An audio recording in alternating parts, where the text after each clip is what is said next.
Oi, eu sou a Isabela. E eu sou a Monique. E este é mais um Horrorizadas.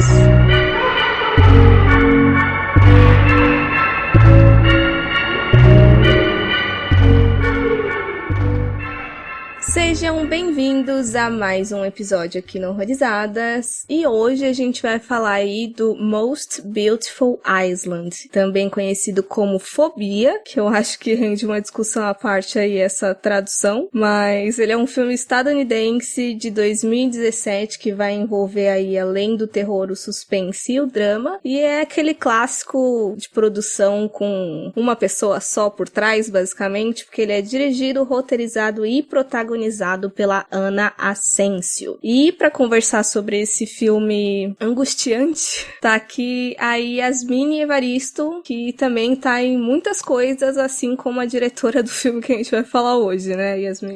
Eu sou Yasmine Evaristo, eu tô aqui atuando em várias mídias, sou cofundadora do site Longa História, escrevo também, além dele, escrevo pro Clube da Poltrona, pro Music Non-Stop, e é isso, dentre as milhares de coisas que eu faço.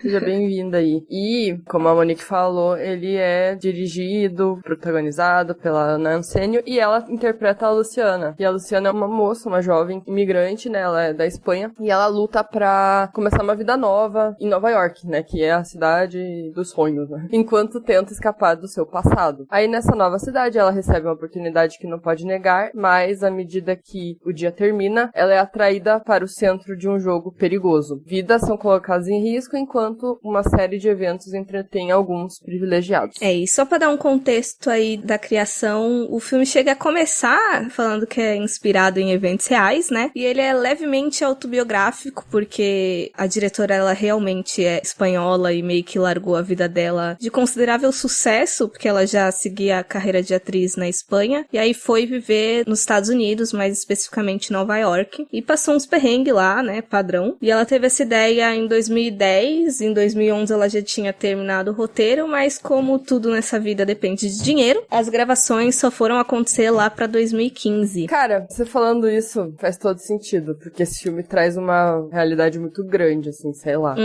Muito autoral mesmo, né? Eu acho interessante que ele consegue trazer essas dificuldades enfrentadas pela pessoa que é imigrante, tanto dentro da tela quanto fora da tela, né? Sim. Se você vê o ciclo, você vai observar essa dificuldade toda dela em realizar o filme, mostra o quanto que esse capital faz diferença e, obviamente, também onde você está, quem te conhece, né? O famoso QI, né? Quem te indica. Sim, e se eu não me engano, até onde eu tinha lido, muitas das coisas que a gente vê no filme, algumas cenas ali de um contexto da personagem, digamos, foram questões que ela passou. Por exemplo, os trabalhos de babá. Ela comenta sobre um fato de ter sido chamada pra trabalhar numa festa, chegou lá super isolado, não conhecia ninguém, aconteceu umas paradas estranhas, e tipo, se vê meio sem ter aonde recorrer, porque assim como a personagem do filme também, ela não tinha nenhuma documentação ali necessária pra você ser tida como um cidadão, né, estadunidense.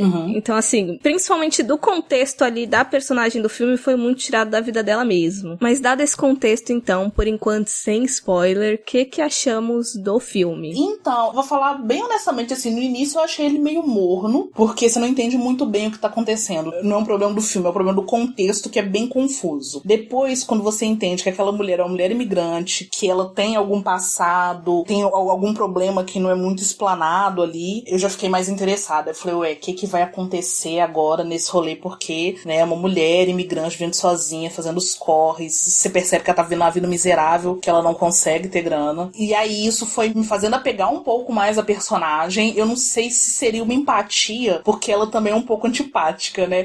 Mas eu acho que de uma certa maneira eu me apeguei um pouco a ela, assim. E aí ficando bem curiosa. A questão é que vai surgindo um clima de uma tensão crescente e constante, porque a gente percebe que ela tá ali, assim, no limite de tudo, e principalmente nesse limite de ter que se tornar mais uma imigrante que vai ter que fazer as piores escolhas possíveis porque ela precisa de ter dinheiro. Eu acho que pra mim foi o que mais me moveu a ficar presa ali na tela. Bom, e obviamente, né, quando chega nesse elemento do desfecho, aquela coisa do ambiente fechado, todo mundo olhando pra cara do outro, todo mundo fala, ninguém sabe o que acontece. Putz, nossa, eu acho que a última meia hora eu fiquei bem angustiada, bem ansiosa. Cara, é muito isso mesmo. Eu gostei. Só que esse filme acabou, eu fiquei com aquela sensação de que ia ter mais, sabe?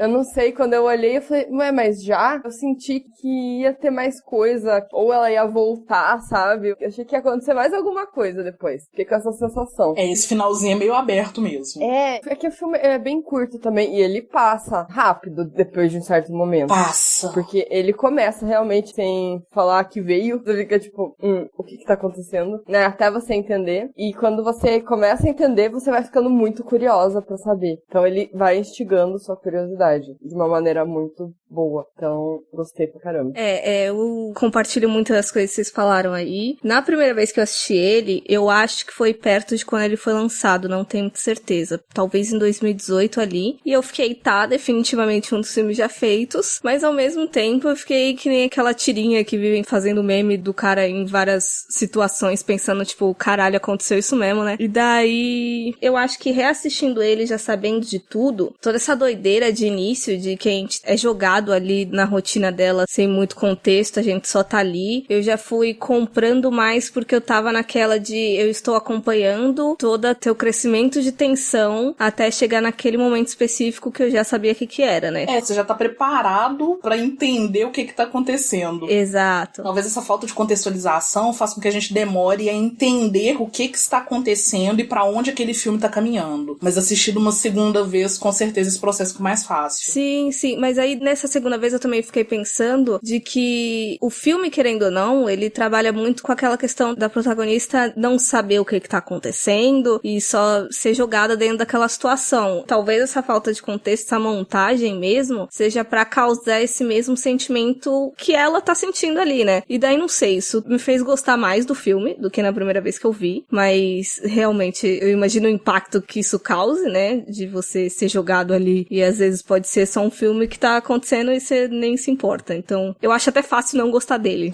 Eu concordo bastante. Eu acho que é fácil gostar dele mais a primeira vez. Sério? É porque o que me bateu nesse filme foi a curiosidade. Então, eu já sabendo de novo, não sei se eu ia ficar tão tensa, né? Com aquela cena, sabendo o que ia acontecer. O que pegou muito pra mim mesmo foi a curiosidade. Eu acho que esse impacto inicial do não saber o que vai acontecer e ficar na sua cabeça criando mil inferências do que pode vir a acontecer, ajuda bastante. Mas eu acho interessante, porque se a gente já consegue entender esse contexto da pessoa vivendo como imigrante num país onde ela não domina muito bem a língua, onde ela não entende a cultura e tal, eu acho que isso já promove um pânico crescente, né? Eu sempre fico pensando assim, nem tô pensando em outro país, né? Porque eu nunca saí do Brasil. Mas eu penso assim, gente, como que eu me sinto completamente deslocada quando eu tô em outra cidade? Já tem diferença. Você perde esse referencial, você não vive na mesma cultura, você não sabe às vezes muito bem qual maneira que as pessoas se portam. Eu acho que isso já provoca uma certa angústia.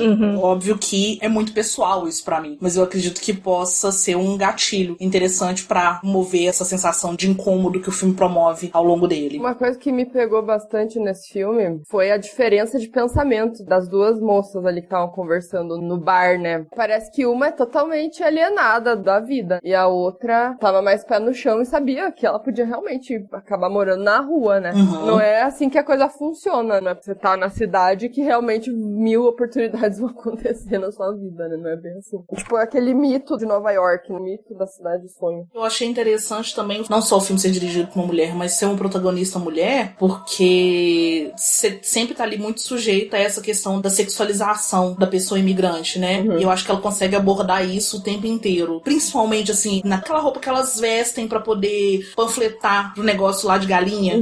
Como que aquilo é hipersexualizado e como que é isso, da exploração do corpo. E é doido isso, porque quando tá chegando naquele clímax more, né, o meu medo maior era realmente essa questão ligada à violência de gênero. Era isso que eu tava pensando especificamente. Eu acho que, provavelmente, por ser uma mulher por trás das câmeras e protagonizando também, sabe jogar muito bem com isso e você sabe que esse era o medo dela, principal. Sim, nossa, eu quero muito voltar nisso na hora que a gente puder falar com spoiler. E como que a minha angústia ela foi crescente por conta desse assunto, desse medo, dessa violência. E uma coisa também que eu acho que corrobora muito também pra questão da tensão é que os acontecimentos do filme são num prazo curto, porque se eu não me engano, do começo do filme pro final é menos de 24 horas, então é tipo um dia na vida daquela protagonista, realmente a gente só é jogado ali na rotina dela e se vira aí pra entender entender, com os pequenos detalhes que vai dando, assim, que a gente vai pegando, né? Cara, o pior é que como é só um dia, você sabe que aquilo vai repetir amanhã, tá ligado? Tipo, ela vai estar fudida amanhã de novo, entendeu? Até acabar o dinheiro dela. Sim, nossa, é muito perrengue que ela passa, meu Deus. Sim, mas então, antes da gente ir pros spoilers de fato, eu acho interessante a gente deixar um aviso aqui que caso você tenha fobia com insetos ou com aranhas, este não é um bom filme pra você pegar pra assistir, porque tem umas cenas bem angustiantes, então é bom deixar avisado. E é de verdade, não é nem CGI, então pior.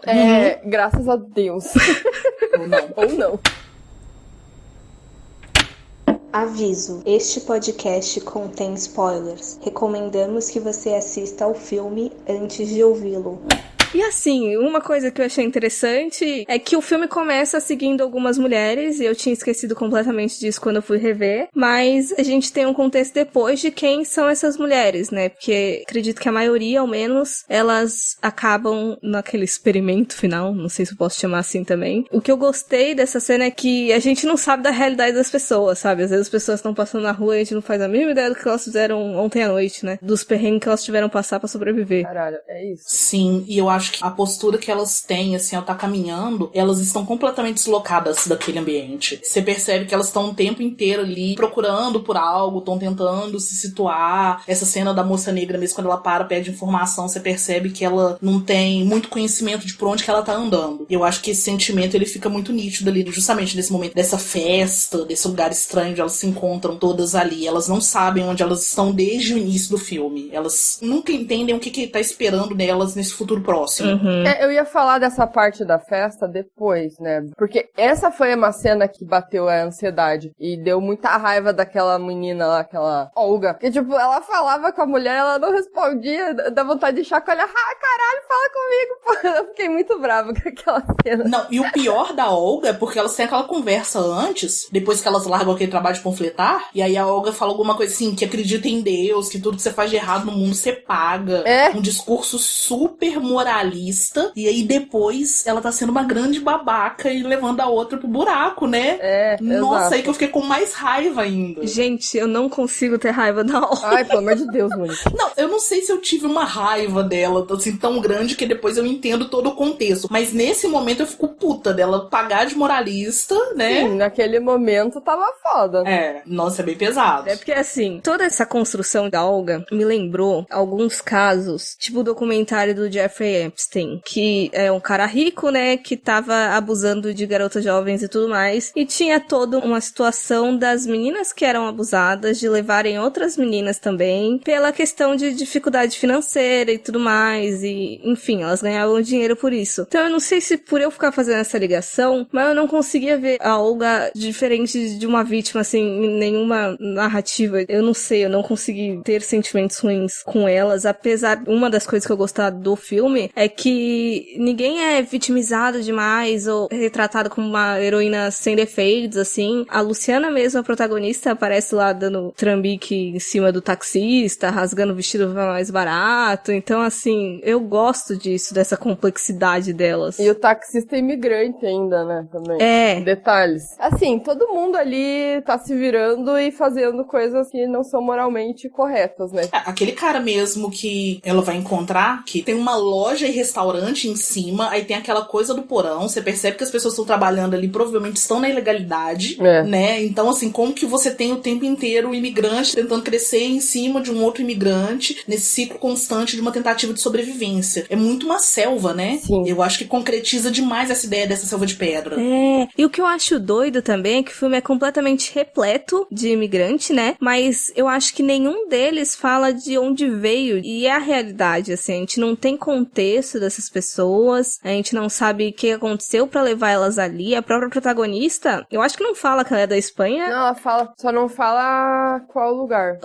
Mas aí, por exemplo, a Olga, a gente imagina que ela é russa, por associação e tudo mais. E eu não sei, eu gosto bastante disso, de ser não necessariamente jogado, não sei se é a palavra certa, mas dá um impacto de realidade muito grande, assim, porque é assim que as coisas são. Sim, e eu acho que tem essa coisa de colocar ali que todo imigrante é imigrante, que não tem essa coisa de eu vim de tal país, vai ser diferente. Eu acho que mostra muito isso nesse encontro que tem novamente, né, no restaurante ali, nessa loja, nesse lugar, porque é isso, né, você tem aquelas pessoas, eu não vou saber identificar se elas são japonesas ou chinesas, acredito que sejam chinesas, né, e aí você tem essa garota espanhola, você tem uma outra menina que é russa, e todos estão ali presos justamente nesse mesmo lugar, nessa mesma problemática social que é dessa tentativa de viver o sonho americano. Sim, sim, sim. E uma coisa que eu acho muito densa é essa coisa de tá ruim, mas voltar é pior, por inúmeros fatores. Cara, é uma coisa que a gente não consegue saber a realidade da pessoa que saiu de lá pra viver um pesadelo aqui, né? Então a gente pensa, caralho, deve ser muito pior lá, porque ela não quer voltar, simplesmente assim. Uhum. Isso com países que estão em guerra também, né? Isso daí já abre pra outras coisas. Uhum. Mas aquela cena do restaurante, quando ela chega ali, eu já pensei, cara, vai embora, cara, esse lado, Abino. Nossa, sim, tem muito cara de vai dar uma merda enorme. Sim, porque vai aumentando a estranheza. Ela chega, o cara olha estranho, aí ele já abre um alçapão, eu falei, gente. Aí sai um homem dali que chama ela, daí ela vai. Eu falei, meu Deus, onde é que ela tá indo? Onde é que ela tá se enfiando? E como ela sendo mulher e tá sozinha ali, né, naquele ambiente, não, eu digo assim, sozinha, porque não tem ninguém que vai ajudar, né? Uhum. Então, ela tá realmente arriscando a própria vida.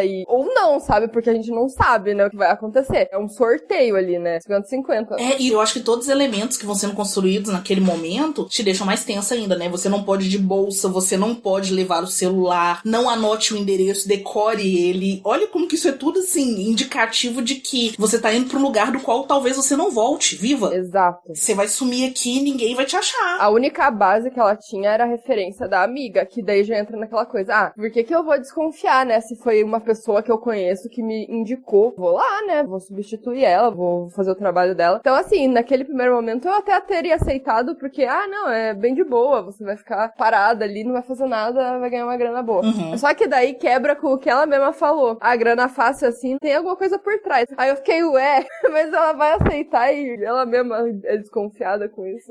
E a diretora, a Ana, ela consegue construir isso muito bem, justamente de mostrar que existe uma proximidade entre ela e a Olga, né? Porque elas estão ali panfletando naquele rolê das galinhas lá, e elas resolvem largar tudo, e elas estão ali no banheiro se divertindo, conversando, vão depois pra uma cafeteria. Então também cria essa noção na gente que tá assistindo de que tem uma proximidade e uma confiança grande entre elas.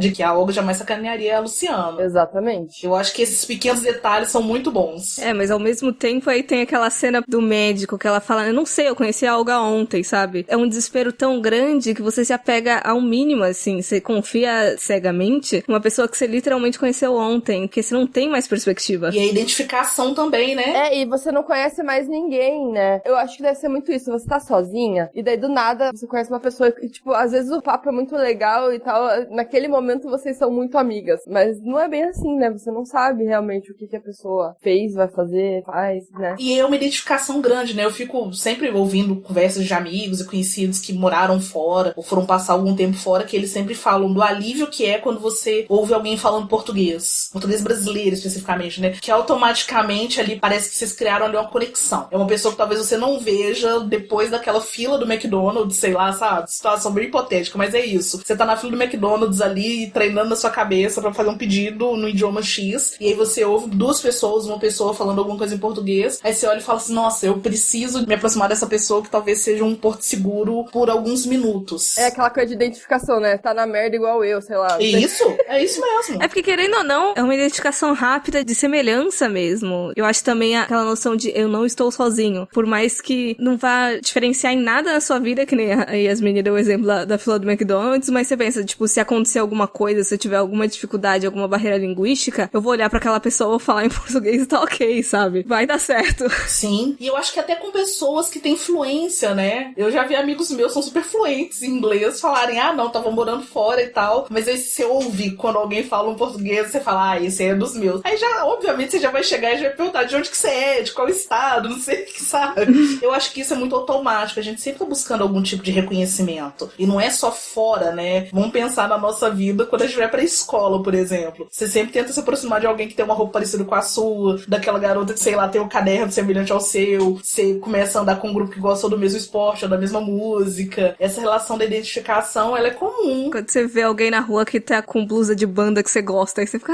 meu Deus, a gente gosta da mesma coisa. Sim, é bem isso. Cara, uma vez eu vi um cara com uma tatuagem, o mesmo desenho da minha, no mesmo lugar. Aí eu falei, gente, vou falar com ele, mas eu não falei. Droga, mas enfim. Mas é esse alívio. E eu gosto também de como esse filme, ele passa muita coisa pelo não dito, assim, que nem a gente falou dessa hora de entrar no porão ali de um lugar completamente desconhecido. Ela simplesmente, assim, olha pro lado, depois que ela vê pra onde ela tá indo, né? E você sente aquele desespero de onde é que eu fui me meter? O que eu faço agora? Pra onde eu fujo? Não tem pra onde fugir, minha vida não tem mais rumo, eu vou ter que seguir isso aqui. E é muito doido isso. E eu acho que essa relação com o inseto também, aquela cena que tem no início que ela tá tomando banho e ela tira aquele lacre da parede e as baratas caem. Gente, por falar nisso, quase que eu tive um faniquito que eu odeio barata. Horrível! E ela plena, né? Eu adorei a plenitude dela. Ela lá, assim, a baratinha caindo. Isso, eu ainda mostrei pra minha mãe, eu falei, mãe, olha aqui, as baratas estão caindo e ela tá tomando banho com as baratas, não! Ela dando banho nas baratas, as baratas boiando na água. Tá tranquilo. Eu tô quase me sentindo mal, porque quando eu fui chamar a Yasmine, eu perguntei se tinha aracnofobia e esqueci das baratas. Não, mas ela até sobrevive. Depois que você tem gatos, você passa a ter uma relação diferente com a barata, né? Porque já aconteceu de eu abrir a bolsa e ter de presente uma barata morta dentro da bolsa pra mim.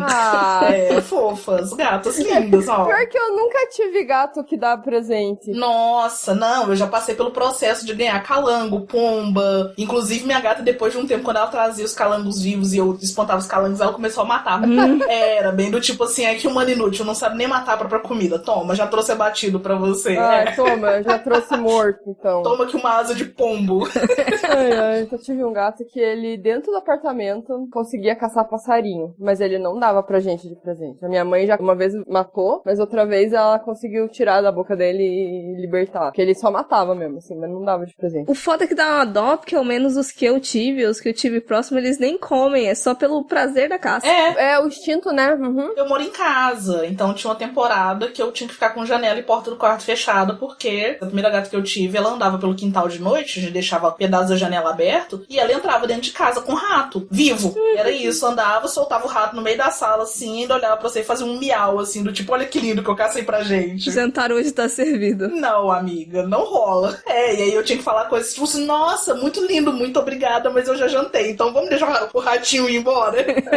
Nossa, é difícil. Mas assim, aí voltando a essa coisa da barata, o que eu queria falar é que no início eu não entendi assim, gente, por que ela tomando banho com as baratas? E à medida que a história vai sendo desenvolvida, você percebe que pra ela é como se ela estivesse no mesmo lugar daquele inseto. Ela tá ali justamente transitando pela cidade, sendo ignorada, sendo inclusive repelida, né? Tem essa coisa da xenofobia, que todo mundo olha pra ela com aquela cara meio de, mais um imigrante que veio aqui tomar nosso espaço. Então, como que ela tem essa identificação com o inseto? Porque ela percebe que qualquer pessoa, em qualquer oportunidade ali, poderia matar ela, que não ia fazer diferença nenhuma. É realmente sentir um pária. E duas coisas disso das baratas, eu acho que na primeira vez que eu assisti, eu achava que era algum elemento fantástico, assim, dela tá viajando, que aquilo tá acontecendo, mas dá pra ler realmente que aquilo aconteceu e entende a justificativa, como Yasmine falou. Mas eu fico pensando também dessa coisa da xenofobia de, às vezes, comparar muito imigrantes com insetos, sabe? De usar termos comparando sempre. Barata, eu acho que é um bom exemplo. Outros animais também, de rato, enfim. Tem os mexicanos, os latinos eram chamados de cucarachos, né? Eu pensei muito nisso, com certeza. É foda. Assim, não tenho o que dizer, é foda.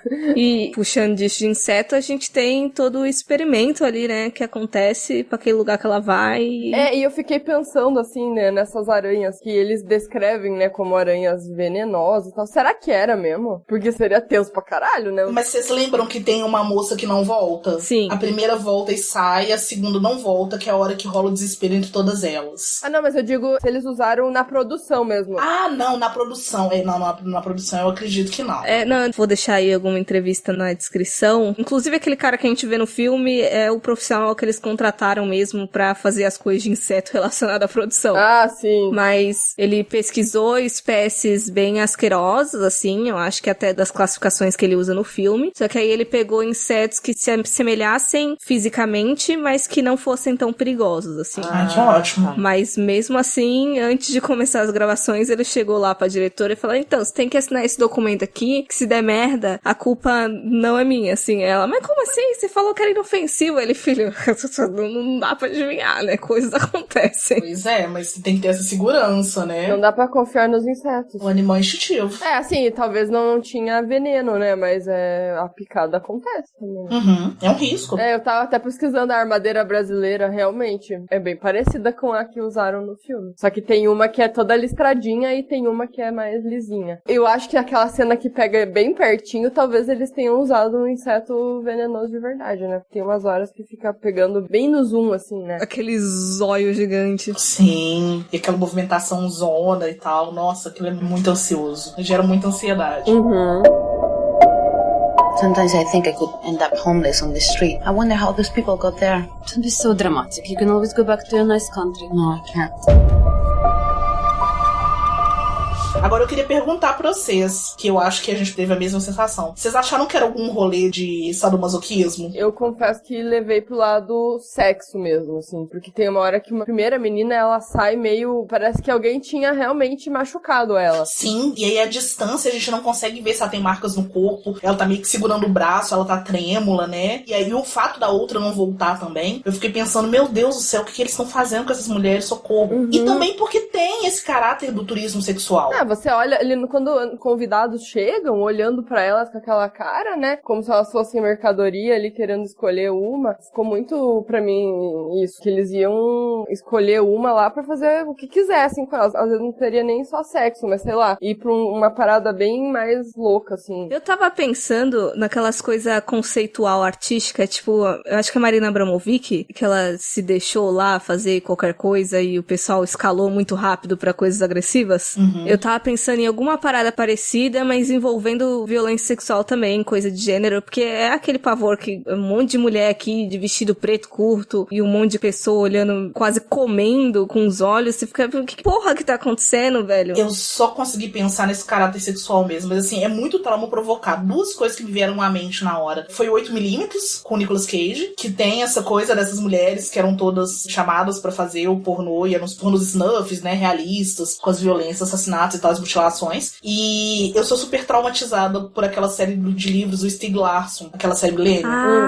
que tem a Lisbeth Salander e tal, porque ele fala justamente desse turismo sexual. E aí, os 3 que ele escreveu, né, todos os 3 livros falam desse rolê mesmo, da galera rica que paga pra poder usar sexualmente, pra poder objetificar e violentar mulheres. E aí você tem várias descrições que não são só o estupro do ato sexual, né, você tem o estupro também e a violência por meio de objetos, de espancamento e etc. Então eu fiquei muito presa a isso. Eu falei, meu Deus, é o que tá rolando ali. E aí essa primeira mulher que sai também toda trêmula, eu falei, cara, o que tá acontecendo? Uhum. E aí tem outra coisa, tem a fala da mulher lá, que seria a Cafetina, né? Que ela diz que bom que algumas já vieram e voltaram e outras estão aqui pela primeira vez. Uhum. As que vieram e voltaram estão ali, assim, numa tranquilidade bem entre aspas, que dá a entender que é um rolê de prostituição também. Então, é isso, né? São esses vazios. Você tem uma série de lacunas que não são preenchidas. E aí, óbvio, sendo mulher e ouvindo essas histórias todas e lendo tudo que a gente lê sobre violência de gênero, é claro que a nossa mente vai partir pra esse ponto. Não que seja menos impactante o fato de ser o uso de insetos e um jogo ali de vida e morte, que você não tenha o toque do humano, né? De uma pessoa. Tem toda a questão psicológica, né? Exatamente. E você sabe que você pode morrer a qualquer segundo, porque o bicho é instável e se ele quiser ali picar, ele pica e pronto, entendeu? Não, fora que você pode inclusive infartar, né? Exato, antes do veneno ainda. Se uma daquelas minas tiver o coração mais fraco, algum problema, você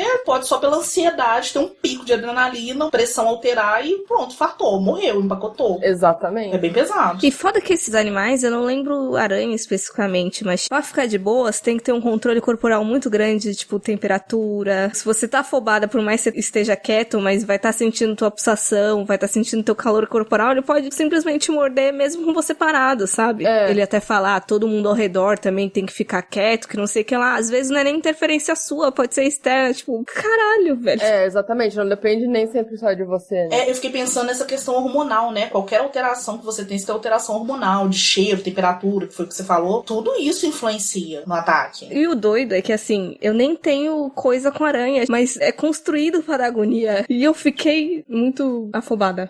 Eu não tenho essa coisa com a aranha, só que no filme em si me deu muita agonia. Eu acho que, assim, se você tá muito tenso assistindo e, sei lá, teu gato passa com o rabo na tua perna, você já vai, tá ligado? Você já vai dar aquele surto, entendeu? Porque você tá ali concentrada e você até sente a aranha junto subindo. É muito doido isso. E novamente tem a questão da ausência, né? Porque você tem a bolsa, ninguém abre a bolsa, não se sabe o que tem dentro dela, e aí a tensão que vai crescendo, você só espera que dentro da bolsa tenha algo que seja horrível. Você não espera que tenha algo bom dentro da bolsa. O que vai ter dentro da bolsa? Formiguinhas fofas. Não, sabe? Vai ter uma abelha venenosa. E aí chega aquele caixão de vidro, aí você fica, puta merda, velho. Eu lembro que em um momento eu achei que fosse ter alguma arma e eles fossem brincar de roleta russa ou alguma coisa parecida, sabe? Agora eu fiquei muito surpresa de como que, sendo apenas um inseto, ainda assim a tensão é mantida. Porque o que a gente vê muito em filmes de suspense, de terror, é normalmente uma quantidade muito grande de insetos, né? Aracnofobia tem aquela coisa da aranha grande. Eu andei assistindo um recentemente que é uma coisa das larvas, que é o Medo na Cidade dos Zumbis, do Fult. E aí tem uma cena, assim, que rola uma questão sobrenatural lá, e aí rola um jato de vermes. E é muito verme, porque inclusive faz questão de mostrar o chão, aqueles vermes todos se debatendo, e no corpo das pessoas e tal. Então tem essa coisa do excesso. E a Ana consegue fazer isso, ainda assim ser tenso, com um inseto só, mas, obviamente, a descrição, né? Porque aquela descrição que vai falar, não, essa é uma aranha armadeira, ela vai picar você uma vez, vai picar repetidamente, você vai morrer. Cara, você tá doido. Um bicho só faz um estrago enorme. PS, não tem antídoto nos Estados Unidos. Obrigada pelo aviso. Não tem antídoto, Poxa, que da hora. Esse é um dos motivos de eu ter gostado mais na revisão, porque, assim, ele vai alavancando até aquele momento que você já tá, tipo, exaurido, assim, que você tá mais assustado com o que era do que tá realmente acontecendo. Lógico que o risco, ele vai te dar uma atenção maior também, mas eu acho que é pela crescente, por exemplo. A gente fosse jogado dentro desse experimento. Desde o início, eu não acho que daria tanta angústia de ser um bicho só, digamos, sabe? Concordo. Mas como ele vai levando até aquele ponto, você já tá com aquela adrenalina toda, e aí você fica, não sei como lidar a partir daqui, só tem que lidar com isso agora. E nós, como espectadoras e espectadores, a gente passa pelo mesmo processo de desgaste emocional e psicológico que elas estão passando ali. Então é óbvio que mesmo que seja uma aranha só, eu preciso de tentar ficar calmo. Como que você vai ficar depois desse processo todo de não entender o que está acontecendo e de saber que a sua vida está em risco? Mesmo sem saber por que ela está em risco. Então você já chega completamente desestruturado. Existe essa ação masoquista de desestabilizar antes. É realmente provocar o medo. Sim, e eu fiquei pensando também, eu não sei se é esse o termo que as pessoas normalmente usam, mas de pornografia da dor, né? E daí eu já puxo o próprio experimento em si, que nem esses programas que humilha pobre. De por que esse tipo de coisa faz sucesso, sabe? Dos espectadores se sentirem melhor sobre as condições deles, sobre não estarem passando por aquilo também. Eu fico pensando até da nossa relação com o horror, né? Porque é aquele medo, é aquela miséria controlada, né? Porque, tipo, beleza, tá acontecendo tudo aquilo dali, mas não sou eu. Tem coisa pior do que o que eu tô passando, sabe? E também porque você sabe que é uma ficção, né? Eu acho que é mais por isso. Por mais que seja uma ficção um tanto quanto autobiográfica e que existem elementos ali que, né, foram vividos pela diretora e são vividos por outras pessoas, esse elemento de ser ficcional também dá uma certa segurança. Eu acho que a curiosidade que o terror traz tá extremamente ligada a isso, a esse ambiente de controle que vocês falaram. Como você tem um ambiente controlado, você sabe que você pode ver aquelas situações e aquelas sensações, e a partir do momento que aquela fantasia, né, aquela ficção deixa de existir, você pode deixar de lado aquele medo e viver sua vida tranquilamente. Você não precisa ficar lutando com aquilo posteriormente. É momentâneo.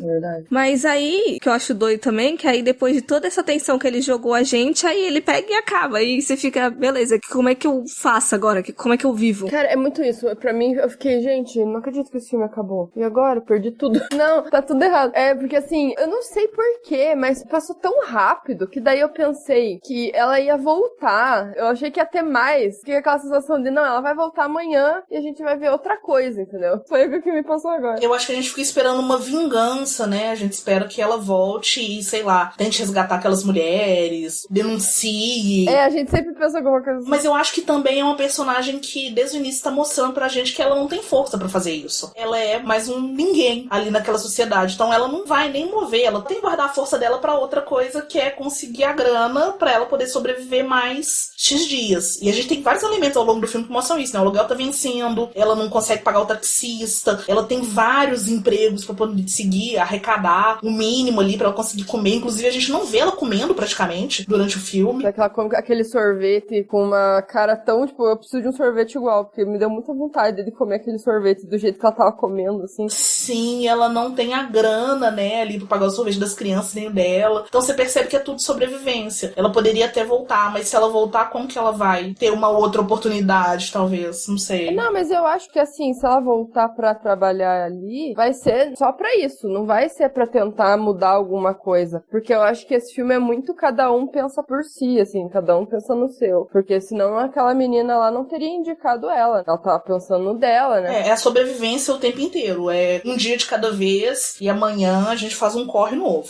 E é doido isso, porque a gente começou falando dessa conexão quase natural que se tem, porque a gente tá na mesma situação, mas ao mesmo tempo é um sistema muito individualista, assim, que você tem que olhar pro seu próprio umbigo mesmo, porque senão você não sobrevive. Que vai, por exemplo, se ela chega lá e quer meter o louco de não, vou salvar, eu vou denunciar vocês, o que vai acontecer? Ela vai morrer, no mínimo. Sim, nesse filme não cabe ter uma heroína. Uma heroína do coletivo, né? Ela é heroína por si só. Ela mata o seu leão por dia. E ela não pode fazer isso pelo outro. Ela tem que fazer por ela, porque ali é ela por ela. Eu achei interessante que as pessoas ali que estão fazendo o jogo, elas não usam máscara. Porque geralmente essas coisas usam máscara, usam não sei o que, pra ninguém ser identificado. Só que a gente sabe que ninguém vai ser identificado ali. Ou se for, não vai acontecer nada. O capital permite que eles sejam as pessoas que fazem o mal, provoquem o mal ao outro sem sofrer nenhuma punição. Exatamente. Mas tem alguém ali que ela conhece, né? O médico. Sim. Eles nem disfarçam realmente, porque sabe que nada vai acontecer, não vai atingir. E faz todo sentido ele questionar pra ela naquele primeiro encontro o que a Olga disse, como que a Olga disse que eles se conheceram e tal, né?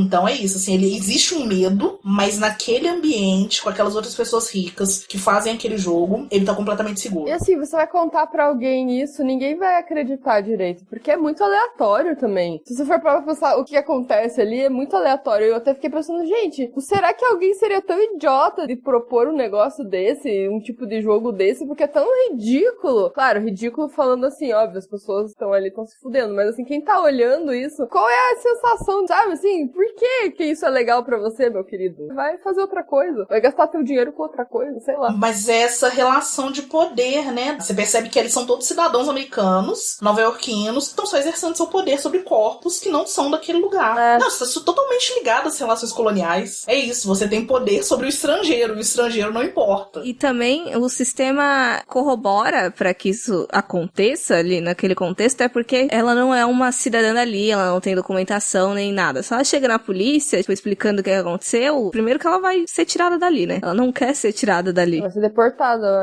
Vai ser deportada. Então, assim, não dá pra melhorar. Não tem. E é mulher, né? Então qualquer coisa que ela disser ainda vai ser invalidado por conta da questão de gênero. A primeira coisa que eles vão olhar pra ela e falar, velho, você é prostituta. Para, você escolheu isso. Você quis. Foi porque quis. Nossa, é um negócio que não tem o que fazer, não. É foda. Não, eu lembrei de umas pontuações, não necessariamente disso que a gente tava falando, mas duas coisas que me pegou também, que me deixou meio barulhada, é uma hora que a Olga fala de, eles precisam de gente como a gente. O sistema não continua rodando. Não dá pro rico ser rico se não tiver gente submissa a ele, né? E só aquele panfletinho do estudo da pesquisa com óvulos e tudo mais, e de tipo, existem outros experimentos socialmente aceitos de uso de corpos e tudo mais, e enfim. Sim, eu acho que é uma relação boa de se pensar no uso desses corpos que são desconsiderados, né? São animalizados, são bestializados, são considerados objetos. Isso tá o tempo inteiro correndo ali na trama do filme. Sim. Gente, vocês entenderam o motivo do nome do filme? Por causa da cidade de Nova York mesmo, eu acho. Porque se não me engano é uma ilha. É uma ilha, isso. Ah, referência ao nome da cidade. Ah, tá. Não tinha pensado nisso. Qual que é o título em português mesmo que você falou? Fobia? Ah, é mesmo. Em português eu acho que estraga muito. Eu também acho. Eu gosto mais do título original. Uhum. Tá, tudo bem. A gente pode levar isso pela fobia com relação aos insetos. E aí fazendo essa relação com o imigrante. Dá pra falar dessa fobia social, dessa xenofobia também. Uhum. É interessante, mas eu gosto do título original porque cai naquela coisa do sonho americano, né? Vou pra Nova York e vou conseguir fazer minha vida dar certo, porque essa é a cidade das oportunidades. E não é bem assim. Nossa, no final, quando ela tá tomando sorvetinho, tem um outdoor, não sei se vocês separaram, falando Big Apple, Big Dreams. Sim. Nossa, eu acho que a maioria das pessoas que vão... Eu conheci um cara que ele não foi pra Nova York, ele foi acho, pra Londres, morar lá. E assim, a maioria das pessoas não vai trabalhar com o que se formou, se você é formado, enfim. É oportunidade de trabalho,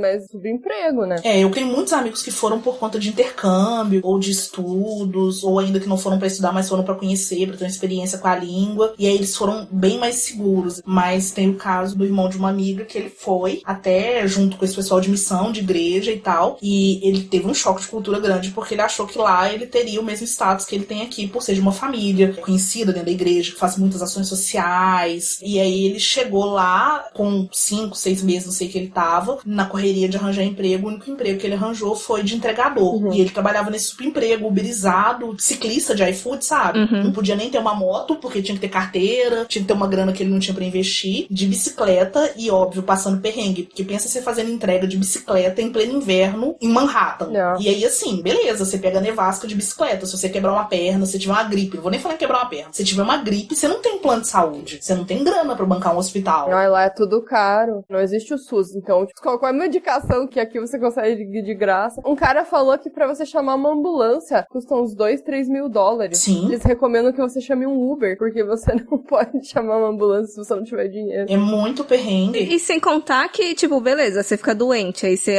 não dá pra eu trabalhar, e você sobrevive como sem estar trabalhando? Outra coisa que eu acho que também a galera não pensa muito, eu digo assim, a galera que tá aqui no Brasil e quer viver o sonho de morar na Europa, sei lá, não sei o quê, é que assim, às vezes você só trabalha lá, você não tem um lazer, você não vai conseguir sair pra você se divertir. É tipo, você trabalha das 6 da manhã às 10 da noite, você vai fazer o quê no resto do tempo? Você vai dormir, entendeu? Não tem. A única opção que você tem lá é sobreviver. É o mesmo que você faz aqui enquanto pessoa pobre, com a diferença de que lá eles pagam bem. Então, assim, eu conheço pessoas, por exemplo, que já foram pra lá e ficaram 6 meses, 1 ano, trabalhando, conseguiram um trabalho legal, inclusive, nessas empresas que fazem limpeza, essas empresas terceirizadas, juntaram uma grana boa e voltaram. E que nem elas falaram, a vida lá não é ruim, mas aí você tem que arranjar um casamento, você tem que viver um tempo maior para ser pego por uma empresa e ficar lá um tempo bom, que a empresa te forneça um plano de saúde, alguma coisa. Mas fora isso, assim, vai, faz uma grana, vem pra cá e investe essa grana. Assim, eu convivi com uma amiga da minha tia, que ela já fez isso umas 3, 4 vezes. E assim, ela tinha um lote, construiu casa, comprou carro, pagou a universidade do filho, mas ela tinha uma mentalidade, digamos assim, financeira, que ela já entendia que aquele lugar não daria espaço pra ela crescer. Uhum. Então ela conseguiu se planejar pra fazer isso várias vezes, trabalhando como faxineira, conseguiu juntar a grana que ela queria pra viver uma vida mais confortável aqui no Brasil. Mas ela mesmo fala que se fosse pra ficar mais tempo, que não dava, porque vai exigir de você várias coisas que muitas vezes você não tem. Assim, no caso dela, por exemplo, a mulher que foi semi-alfabetizada, ela foi ter a alfabetização dela em português já mais tarde na vida. Quem dirá uma alfabetização em um idioma estrangeiro? É bem complexo isso. Eu acho que tem muitos elementos que as pessoas às vezes não pensam. Exatamente. É essa movimentação do capitalismo mesmo, né? Você precisa de ter dinheiro porque você vale o que você pode pagar. É muito complicado, é muito triste isso. Verdade. E assim, do final, mas aí eu já tô pedindo exercício de imaginação, assim. Mas vocês acham que ela volta? Vocês acham que ela não volta? Porque o que deu a entender ali que a mulher que comanda as coisas também queria colocar ela no lugar da Olga pra convidar outras mulheres, né? Pelo pouco que vocês conheceram a protagonista, o que vocês acham que vai acontecer pós aquele dia? Eu acho que ela voltaria. Eu não consegui pensar se ela voltaria indicando outras mulheres, mas eu tenho certeza de que ela voltaria pra fazer uma grana, porque, cara, olha só, do que a gente vê dela do início até o fim, ela tem o emprego de babá, ela tem aquele emprego de panfletar e ela ainda corre o tempo inteiro atrás de algum trampo noturno pra ela poder ter mais grana. Então, por sobrevivência dela apenas, ela voltaria voltaria. E aí me leva a pensar, óbvio, que se ela dependesse de indicar outras mulheres, provavelmente ela faria isso. Ela só mudou de lugar com a obra. Eu acho também. Uma parte de mim quer acreditar que ela não levaria outras mulheres, mas eu acho que é a questão do dinheiro mesmo, porque eu sinto que na hora que ela deita ali, claro, a gente tem a fatídica cena da barata e tal, mas na hora que ela deita, a gente vê uma coisa no olho, ela chega a lacrimejar assim, de tipo, eu aceitei, sabe, minha condição. Então, vou me submeter, vou levando a vida. E a gente pode voltar nessa questão da prostituição, né? Eu vi um documentário durante o Olhar de Cinema, eu acho que ele chama Delfine, e aí é uma diretora moçambicana, se não me engano, entrevistando uma moça também moçambicana que ela conheceu por lá, que foi pra Europa, no caso ela tá na França, se não me engano. E ela vai e fala, né, um dos motivos dela sair da cidade foi pelo fato dela ter sido estuprada, e dela viver numa miséria imensa. E aí o recurso que ela encontra quando ela tá na França é se prostituir, porque ela não consegue arranjar emprego. Então tem isso, você cai num ciclo vicioso de, infelizmente, optar pela pior opção, porque você precisa de sobreviver. Uhum. Eu nem sei se dá pra chamar de opção, né? Esse que é o problema. Falta de opção. Eu ia dizer que o filme é pessimista demais, mas eu acho que ele é realista demais, então dá pra imaginar que vai seguir por esse rumo. Sim. É isso. Óbvio, eu vou chutar uma estatística que eu tirei do meu cu, mas, sei lá, de 100 pessoas que vão pra lá, uma vai dar certo no que quer fazer, entendeu? E nem é uma garantia. Esse documentário que eu citei mesmo, que é o Delfine, ela mostra que ela vai, inclusive, porque ela se apaixona por um cara, casa com ele, vai pra lá, eles têm filhos, e no fim da história eles acabam separando. Por mais que ele seja um estrangeiro legal, que tem uma condição no país, não é o sonho do príncipe encantado que vai tirar a pobre donzela da miséria, né? A realidade é outra, a realidade não é o conto de fadas. Há um tempo atrás eu tava lendo um povo no Twitter justamente dessas questões de ir achando que tá certo pra alguma coisa, pra algum país, muitas das histórias envolvendo alguma paixão, alguma coisa, e aí chega lá, a pessoa termina, a pessoa some, e aí você tá sem era nem beira, assim, você nem teve tempo de se habituar, quem dirá de se estruturar, né? E o que você faz? Foda. É foda. I think I just found your replacement. I like you, but remember, we don't come here to make friends. Então, depois desse monte de raiva e de desesperança ao longo desse episódio, caso a galera queira se afundar ainda mais em problemáticas sociais, políticas, econômicas e tudo mais, o que vocês recomendam aí pra assistir depois de Most Beautiful Island? Eu quero dar 2 indicações. O primeiro é A Fronteira, de 2007, um filme francês, que passa em meio a uma guerra civil, justamente, que a galera tá matando desenfreadamente os imigrantes porque eles estão lutando e também promovendo, né, uma guerra civil, óbvio, porque eles estão tentando melhoras. E aí é uma galera que tá fugindo durante uma manifestação e vão parar numa fazenda com uma galera, uma família nazista que, obviamente, tortura eles e etc, justamente porque considera eles inferiores. Eu acho que nem rola de falar muito mais porque é um filme pra realmente sentir o que tá acontecendo. E a outra indicação é o Acesso Restrito, é um filme de 2009, ele é de Taiwan, ele não fala da imigração, mas ele fala dessa desigualdade social. É um rapaz que é motorista e ele ganha do patrão dele um ingresso, um convite pra ir pra uma festa da alta sociedade, e quando ele chega lá, a festa é tipo um albergue. São pessoas ricas que recebem esses convites e repassam pra pessoas pobres, porque elas estão achando que elas vão participar de um evento maravilhoso, e é aquela coisa assim, você vai assumir meu lugar, mas na verdade elas estão ali apenas pra serem tapeadas, né? Aquele grupo de ricos dizem que vão realizar os grandes sonhos deles, normalmente são sonhos relacionados a coisas materiais, então as pessoas ali, elas querem carros, roupas, viagens, casas e outros tipos de objetos que dão um valor, um status social, e na verdade elas só vão ser vítimas de uma série de torturas e mutilações. Faz muito sentido as indicações.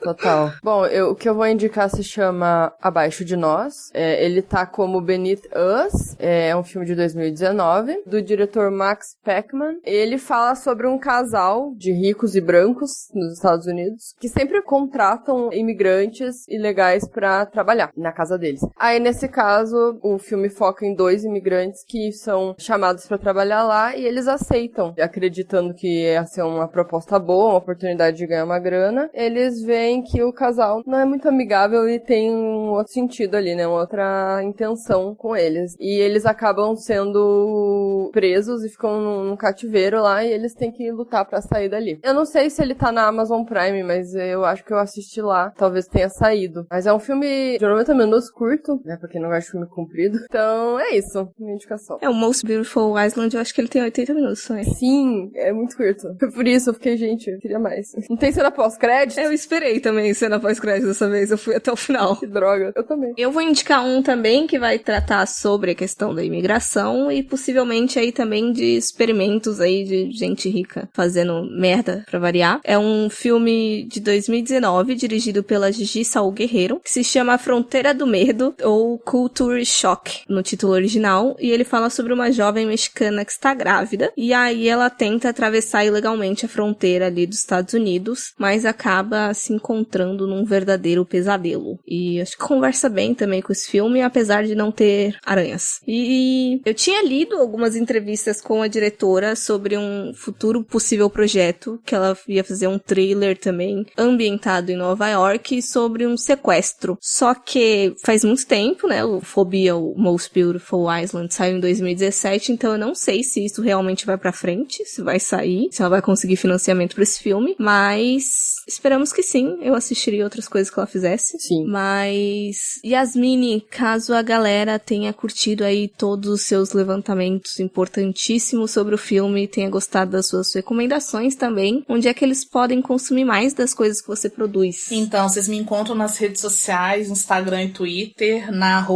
@Yasmine com Y. Y no início e Y no final, gente. Yasmine com Y. E eu escrevo, né, repetindo, pro site Longa História, Clube da Poltrona, Music Non-Stop. E se vocês quiserem me ver falando também um pouco sobre livros, eu tenho alguns textos publicados no blog Entrando Numa Fria. Quer falar mais do podcast? Vocês começaram? Nós do Longa História começamos um podcast no mês passado, estreou no dia 2 de novembro, no Dia dos Mortos. É bem massa isso, porque fez um ano de site, e esse é o nosso novo projeto. Se chama Vou Mandar Áudio, tá disponível em todas as plataformas de streaming, inclusive no YouTube. E pra achar link deles também é só entrar no nosso site, que a gente tá postando lá os links direcionando pros streamings. É bem legal, a gente discute filmes tanto da ótica do cinema quanto da filosofia, sociologia, artes. É um papo bem aberto com cara de troca de áudio de WhatsApp. Eu adorei o conceito.